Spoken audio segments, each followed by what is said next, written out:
If they lose this game tonight, then you can cancel Christmas because you have some much bigger problems than just Caitlin Clark being out. You better take down the tree and pack up the ornaments because the worst-case scenario just happened. Can we please get a round of applause for Stephanie Away? We lost to the Connecticut Sun, folks. The 0-5 Connecticut Sun. The Fever's loss to the previously winless Sun marked a brutal low point in their Caitlin stretch. And now even the most loyal fans are starting to ask the hard question. Is this team actually any good without her? I had these 2 games as wins. Well, now I look at the schedule and I'm like, well, you can't take any of these games for granted. They could in theory lose all of them. It's not just that they've lost, it's how they've looked doing it. You have the Fever as a result, looking like one of the worst teams, if not the worst team in the league without Caitlin Clark.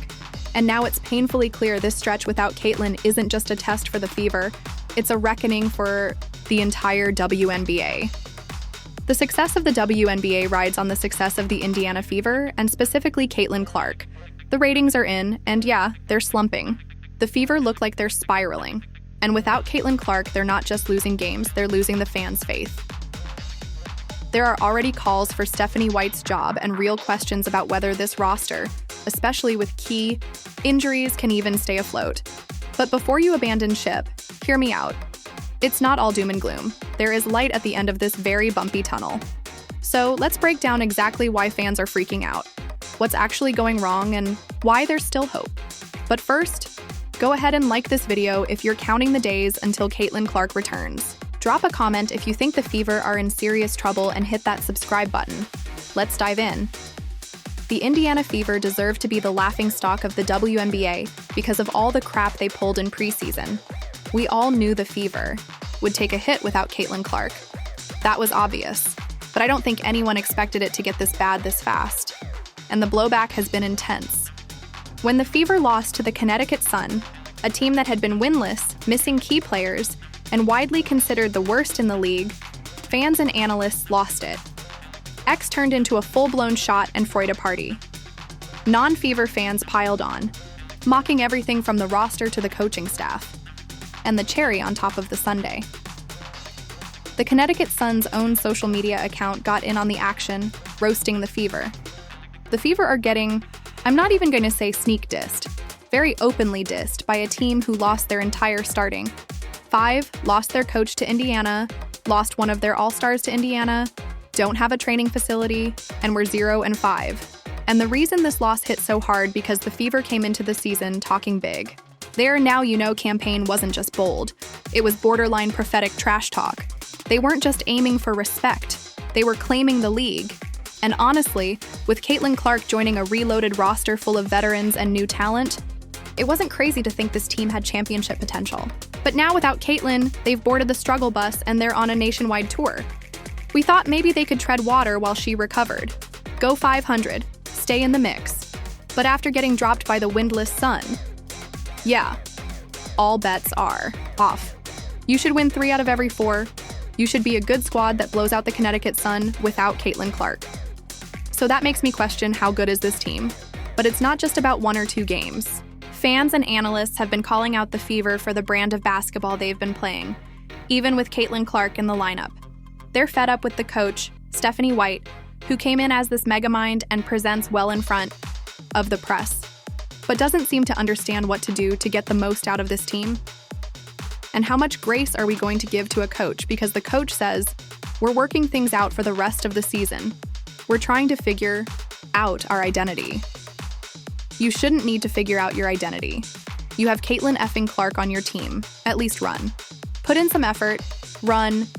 Don't try to grind a team down and win a game in the 70s because when Caitlin Clark comes back, you're not going to be able to do that. Remember those preseason interviews with Sophie Cunningham? She said she was excited for a fast-paced run-and-gun offense. Something dynamic, up-tempo, high-octane. Well, they've been anything but that. Instead of pushing the pace, the Fever have looked slow, stagnant, and confused, like a team still trying to find its identity. And without Caitlin Clark orchestrating, they just haven't been fun to watch. Last night was the commentators were talking about the Connecticut Sun and the Indiana Fever being the 2 slowest teams in the WNBA. If you told me that that would be something that was said on the broadcast during any Indiana Fever game, I would have thought you were insane. Literally the two slowest teams, with the Connecticut Sun being the slowest team in the WNBA. And just last night, once again, the Indiana Fever only had 4 points in transition buckets. The game before that, again, without Caitlin Clark, 0 points in transition buckets. Who would have thought the Fever, with all that preseason hype, would be one of the slowest teams in the entire league? I'll break down why that's a serious issue beyond just the box score in a second. Because this isn't just a Fever problem. It's something that could affect the entire WNBA, but it's gotten so bad that fans and analysts are already calling for major changes. And get this, some are actually missing Christie sides. This team plays worse offense than what Christie sides. Their motion offenses give the ball to the wing. 4 players stand around and is like, what are we meant to do? What are we meant to do? What are we meant to do? And then eventually the ball probably gets turned over. This was supposed to be a new day. This was supposed to be a new dawn, a new head coach, a new era for Indiana Fever basketball. And I would much rather, yes, folks, give me Christie sides back. Goodness gracious, I said it. Anyway, you slice it. The fan base is panicking right now. But honestly, it's not just a Fever problem. The entire league should be worried, because as the Fever go, so does the WNBA. When your biggest star is out and your most hyped team falls apart, it doesn't just tank local morale. It shakes the confidence of every new fan who is finally giving the league a shot. So, right here, Wednesday's Fever Mystics WNBA game averaged 357,000 viewers on NBA TV. That was without Caitlin Clark, but that's still way off. I mean, the previous NBA TV game against the Dream averaged 581,000 with Caitlin Clark. I've seen the ratings argument spun in a few different directions. On one hand, yes, ratings are clearly down without Caitlin Clark. No denying that. But then you've got people saying, hey, some of these games are still among the top draws on NBA TV. Which sounds good until you realize NBA TV isn't exactly prime real estate. But here's the truth that gets lost in all the spin. The WNBA wasn't booming before Caitlin. It was inching forward. Modest growth, yes, but still losing money year after year. $40 million down just last season. And now they're not just losing viewers, they're losing the casual fans. The ones who made the arenas loud, the broadcasts relevant, and the advertisers pay attention. Disaster. And a lot of people were like, well, Caitlin Clark's not growing the game if people won't tune in with her. Look, people tuned out when Jordan went to baseball. They tuned out of the NBA when Jordan went to baseball. And then when Jordan retired, they tuned back out again until Kobe came along. This is not hard. It's the same pattern you see across every major sport. When the biggest star isn't playing, casual fans disappear. And that's exactly what's starting to happen here. Now, sure, not everyone is smashing the panic button. Some are still pointing to decent numbers and trying to spin it as a win, but here's how I see it. A lot of people are tuning in right now just to see how the Fever hold up without Caitlin Clark. And so far, it's been brutal. And I think another negative is that the Indiana Fever play puke ball. Even with Caitlin Clark this season, they play puke basketball. And if the Fever keep playing like this, slow, sloppy, uninspired, and Caitlin's out for more than 4 games, the WNBA could lose a ton of momentum, all that hype, all those headlines, all the new eyeballs gone. Because momentum in sports is fragile, and without their biggest star and a competitive product, casual fans won't wait around. It doesn't take much to go from trending to forgotten. Now, I think this number will continue to go down if we see a product like we saw from the Indiana Fever versus the Washington Mystics. That was not fun basketball to watch. And this is something the league and maybe even the Fever still don't seem to get. The WNBA's slow growth, its years of stagnation, the constant struggle to break through. It's always been about the product. And there are 2 key parts to that product. First, excitement. Caitlin Clark brought it in buckets. She made the game must-see. Long threes, laser passes, edge-of-your-seat pace. That's what pulled in millions of new fans. Yes, there are other great players, but none of them brought the same energy, flair, or mainstream magnetism. That's why fans are tuning in. And right now, the Fever are not playing that brand of basketball. I'm sorry. There is no way you can have 0 fast break points a team unless you are actively trying to not run. Stephanie White was that coach. But when she came to the Indiana Fever, all she was saying is, we're going to play with pace. We're going to play fast. Where we know our strengths, we're going to shoot those threes. And you guys, the problem is that style of basketball is the style of basketball that the new fans fell in love with. And I'm sorry. That style of basketball is the most entertaining style of women's basketball that you can possibly watch.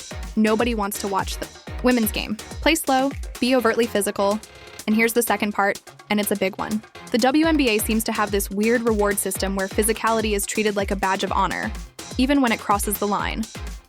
Let's be real.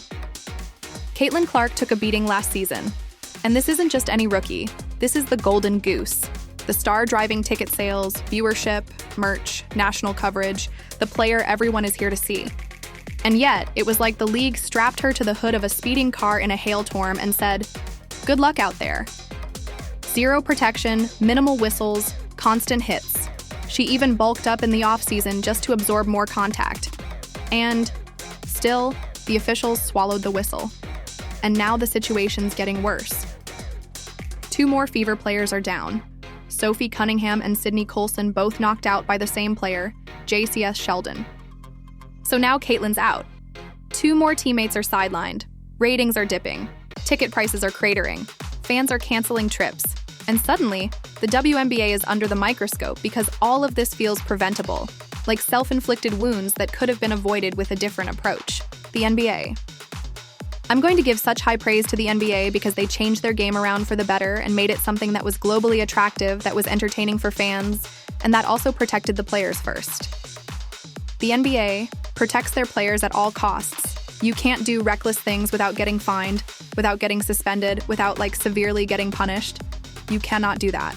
Right now, the physicality is taking its toll on the Fever, and it's not just a team problem. This is the kind of thing that can sink the entire league's momentum, or at the very least, tank the players' chances of making the kind of money they're hoping for in the next CBA. We are 1 year, 1 season before the new CBA negotiations, and I told you guys this is the biggest year in the WNBA. They can do so much this year if they have a good season. When the Indiana Fever does well, when they do well, when they put on a show on the court, more fans are going to tune in. When more fans tune into the Indiana Fever, they tune into every other team in the WNBA. And that's what the WNBA needs. If you start losing casuals, it's really hard to get them back. And the Fever are the key to winning over the casuals in Caitlin's absence. When the product they tuned in for suddenly disappears, or looks nothing like what they were promised, they don't stick around to trust the process. That's why this stretch without Caitlin is so dangerous. Every bad game, every viral lowlight, every missed opportunity makes it harder to reconvert the people who almost became deards. It's the casual viewers that make all this work, not the hardcore fans. It's the casual viewers that are pulling in these big ratings. Oh, Caitlin Clark's playing. The casual is going to tune in. Now, this all looks really bad, but I did promise this wasn't all doom and gloom. And there actually is light at the end of the tunnel. And it starts with one simple word: acceptance. Can we all just accept that Caitlin is essential? I know it may not be desirable to have all your eggs in one basket, but that's the case here. There's no denying it anymore. The data is clear. The ratings, the ticket sales, the cultural footprint, it's all tied to Caitlin Clark. You got to think the league will wake up and start protecting her at all costs unless they'd really rather prioritize the old guard's feelings than, win with Caitlin. And then there's this hits it. She's got time, cloud defending, Clark trying to create some airspace, long 3 at applause, the Caitlin Clark rising from the asses here in the 3rd quarter. As rough as the Fever have looked lately, and even if they weren't exactly dominant before the injury, they were just a few questionable calls away from beating the Liberty, one of the best teams in the league. And that game, it pulled in a peak of 3. 3 million viewers, the highest in WNBA history. And Caitlin was injured. She still went out there, drew the biggest audience the league has ever seen, and still put on a show. That tells you everything you need to know about her value and potential to bounce back strong. And here's the thing. Caitlin Clark is not out with a torn ACL. It's a quad strain. She's already back out there shooting 3s at practice. She probably could play if she really had to, but they're doing the smart thing and making sure she's 100% before rushing her back. And when she does return, she's going to be better for it. That's what really matters. Here's the reality. The Fever are 2-4. They were 1-8 last year before turning things around. Yeah, we can question the coaching. And yeah, it's fair to be disappointed in the way some of the vets have stepped up or haven't. But this is a brand new team. They've only played 6 games. The season is far from lost when Caitlin comes back healthy. And if this team can learn from early adversity, they'll be better for it. The Sun Dame, that was rock bottom. But that's also the kind of moment you rally around. So no, it's not time to panic. It's time to regroup. Worry about the product on the court, because at the end of the day, these millions of fans who are coming in want to see a good product on the court. They want to see the product that they fell in love with. They want to see fast basketball. They want to see three-pointers. They want to see these girls having so much energy and a fiery spirit. They want to see that. Don't want to see slow basketball, and they especially don't want to see losses when that's not what this team promised. Now, if Caitlin comes back and the Fever are still playing slow, uninspired basketball, still making the same mistakes, and we're 10 more games in, then yeah, it's time for a serious evaluation. By that point, we'll be about halfway through the season, and the excuses start to run out. It won't just be about missing pieces or early chemistry issues. It'll be about what's broken and what needs fixing. But honestly, just like with the WNBA, Caitlin Clark is the system right now. She's the engine, the identity, the reason people show up. And until this team finds a way to operate with or without her, they'll live and die by her performance. And that's a lot to carry, but she's proven she can handle it. And hopefully out of all this, the league wakes up and realizes the opportunity they have. Because if the Fever fail, so does everyone. This might be the one thing I'm not optimistic about. The WNBA's collective Achilles heel, its inability to fully accept Caitlin Clark. We can only hope Caitlin comes back soon. The coaching.